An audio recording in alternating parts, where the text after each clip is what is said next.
Sabe aquele cafezinho na sala de espera ou então aquela degustação gratuita no meio do supermercado?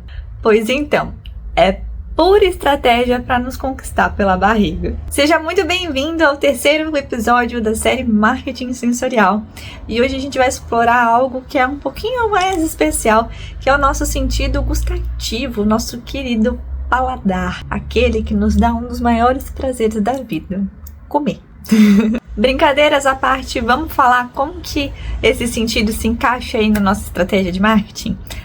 E aqui entre nós, não é só para quem trabalha com alimento não, tá? Dá para usar aí em outros setores, de outras formas também. Vem comigo. Primeiro de tudo, né, como que realmente acontece, da onde que vem toda essa influência, né, do paladar. Antes de a gente entrar na estratégia de marketing, a gente precisa voltar alguns anos e rebobinar a fita lá para a era primitiva, onde os nossos queridos amigos ancestrais lá nas savanas usavam o paladar principalmente para a sobrevivência. E aqui entre nós, tudo acabava se baseando nisso, não era só o uso do paladar nesse sentido, não. Naquela época, o paladar era usado basicamente aí para captar alimentos, né, e usado como uma fonte de energia aí para o nosso corpo, mas ele também tinha um papel fundamental para ajudar a identificar se um alimento ele era prazeroso, né, se ele apresentava uma ameaça ou não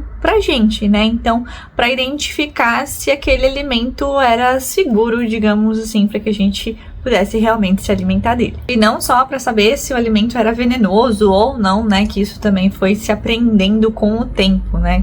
Mas também para saber se o alimento estava em condições adequadas para realmente ser consumido, né? Se ele já não tinha, se ele estava maduro o suficiente ou se ele já não tinha passado do ponto, digamos assim. E claro, né, que nesse aspecto muitos outros sentidos eram utilizados também, como o olfato, a visão, para apoiar na decisão ali de consumo, mas o paladar, ele era o sentido principal, né, o que tinha maior destaque no quesito da alimentação. Com o tempo, algo muito curioso acabou acontecendo ali com a gente, porque com a evolução da nossa espécie, nós, como seres humanos, paramos de consumir, né, os alimentos propriamente para sobrevivência, né, e elevamos ele para um outro patamar, né? A gente começou a consumir também pelo prazer, né, se alimentar aí pelo nosso prazer. E aqui entre nós, coisa boa! Conquistar pela barriga funciona porque o prazer de comer se transforma em emoção.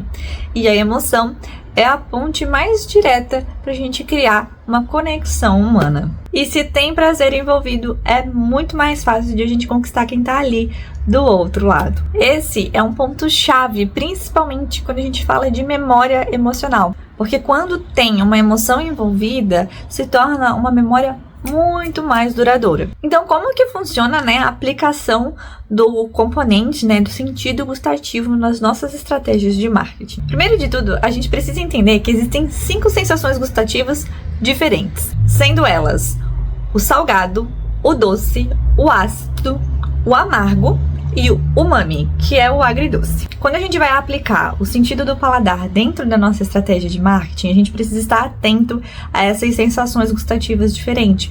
Isso porque tudo que a gente inclui dentro da nossa estratégia de marketing, de marca, de um modo geral, é uma forma de a gente reafirmar, digamos assim, o nosso posicionamento, quem a gente é, a nossa identidade, né?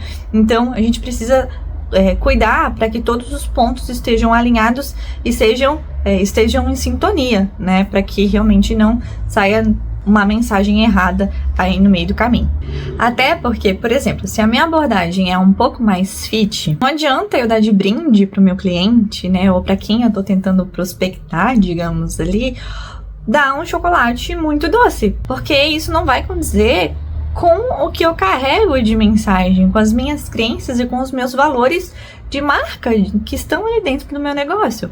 O mais adequado seria, por exemplo, eu dar um chocolate meio amargo ou mesmo amargo. Como o paladar ele é muito característico, ele é muito específico, ele acaba então se apoiando nos outros sentidos aí, sendo influenciado por eles. O olfato, ele influencia muito na nossa percepção gustativa. E isso porque o nosso paladar e a estrutura, né, do paladar e do olfato, elas estão muito conectadas. E a gente percebe muito isso, por exemplo, quando a gente está gripado e acaba tendo alguma congestão nasal, por exemplo, que faz com que a gente tenha perda, né, no nosso sentido e a gente não sinta tanto o cheiro da comida ou das coisas de um modo geral. A partir do momento que a gente perde a sensibilidade do cheiro e não consegue mais identificar os aromas, a comida também acaba meio que perdendo o gosto. Quando falam que a gente come pelos olhos, não é à toa, porque sim, o paladar e a visão tem grande influência um no outro. Como eu já comentei aqui no episódio da visão, esse outro sentido ativa os neurônios espelhos e faz com que a gente receba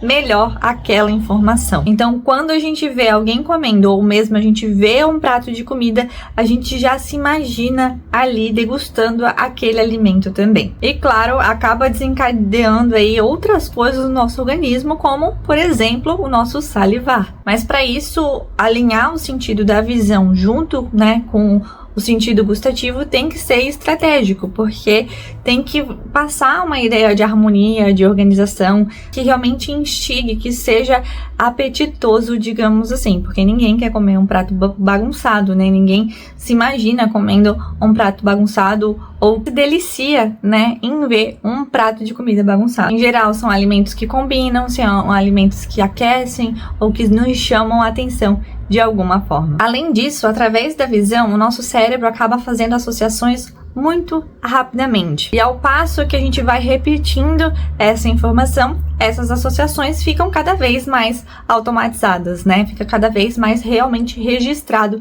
ali dentro do nosso cérebro. Então, quando há uma quebra de padrão, às vezes acontece de a gente criar uma certa aversão ao novo, a essa nova proposta que nos foi apresentada. Como o caso da Coca-Cola branca, da lata branca, que era uma Coca-Cola tradicional, eles só realmente repaginaram a identidade visual, que o pessoal não gostou, nem chegou muito ir para as prateleiras, digamos assim, chegou aí para as prateleiras, mas retiraram, porque o público começou a dizer que o gosto da Coca-Cola não era o mesmo, que eles tinham mudado a fórmula. E na verdade, eles só tinham mudado a embalagem. Então aqui entre nós, né? Vai dar uma comidinha aí pro seu cliente?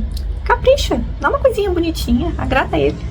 Faz ele comer pelos olhos. O tato, junto ao paladar, ele serve de apoio para basicamente que a gente sinta texturas e temperatura dos alimentos e das coisas que estão sendo servidas pra gente. Então, para saber se algo é crocante, se algo tá muito quente ou tá muito gelado, basicamente isso. E outra, por mais que a gente esteja acostumado com o tato, né, no sentido de a gente pegar e encostar nas coisas, o nosso paladar, ele também consegue sentir, né, se algo é crocante, se é macio, né, se é uma coisa que a gente precisa fazer mais esforço, por exemplo, para mastigar, essas coisas assim.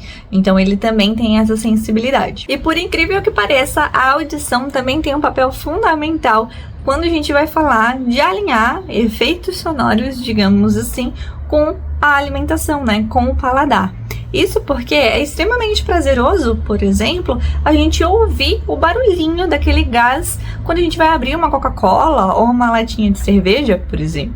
Ou mesmo o barulho do estourar de uma espumante, né? Sem contar que alguns alimentos por si só conseguem nos oferecer o prazer, né, de escutar, por exemplo, aquela crocância, né? E tudo isso acaba nos estimulando e pode ser usado como apoio na nossa estratégia. Isso porque quanto mais elementos sensoriais a gente consegue juntar ali, né, e utilizar, mais aquele momento vai se tornar memorável e emocionalmente marcante. Então, quanto mais estímulos, né, quanto mais multissensorial a nossa estratégia for, a nossa ação for, muito maior vai ser a chance de a gente gerar lembranças, de a gente marcar, digamos assim, o nosso cliente. Porque essa informação, né, que o corpo vai estar recebendo, que o consumidor vai estar recebendo, vai passar por diversas áreas do cérebro, então vai estimular ali ele de N maneiras. Geralmente, o elemento gustativo, né, ele é muito usado quando a gente oferece uma degustação num ponto de venda, por exemplo, ou também quando a gente oferece amostras grátis do nosso produto, até para que o cliente, né, ele possa saborear o produto antes da compra, para que ele já tenha uma certa familiaridade, né, para que ele já se identifique com o produto antes. Mas também a gente pode utilizar isso a favor do nosso negócio como um brinde comestível ou como um café com bolachinha ali na sala de espera. Claro, desde que a gente consiga encontrar uma sintonia entre o que a gente quer representar e o que a gente vai oferecer ali para o nosso cliente, né? Vai ser uma bolachinha mais macia, mais crocante? Vai ser um chocolate mais doce, mais amargo? Tudo isso tem que ser pensado para representar o que a nossa marca quer dizer. Culturalmente falando, o ato de a gente oferecer alimento é uma forma de a gente mostrar carinho para as outras pessoas, né? Pra gente demonstrar atenção, cuidado com o próximo. Então, ao passo que a gente oferece isso, né? Que a gente inclui isso dentro da nossa estratégia de negócio, é uma forma de a gente gerar conexão com o outro, de a gente gerar ali proximidade, gerar realmente um conforto e uma conexão com quem tá ali do outro lado. A regra de ouro é ser criativo, fugir um pouquinho da caixa, né, da mesmice, e ao mesmo tempo escolher combinações que realmente fazem sentido pro nosso perfil, né, pro perfil do nosso negócio. Afinal, como eu comentei, não dá para ficar saindo dando chocolate extremamente doce se a gente tem uma marca mais fit, por exemplo, né? Bom, acho que já deu para perceber que o componente gustativo aí do marketing sensorial pode ser um ótimo aliado na hora de a gente estruturar a nossa estratégia de marketing e também definir aí as nossas ações comerciais e de negócio, né? Esse foi o terceiro episódio da série Marketing Sensorial. Eu vou deixar a playlist fixada aqui em algum canto, ao final do vídeo ou aqui na descrição, para que você consiga conferir aí os próximos capítulos. E claro, se você quiser trocar aí mais algumas ideias sobre o assunto, me chama aqui nos comentários que a gente continua esse bate-papo. Beleza? Te vejo no próximo episódio. Um beijão. Tchau, tchau.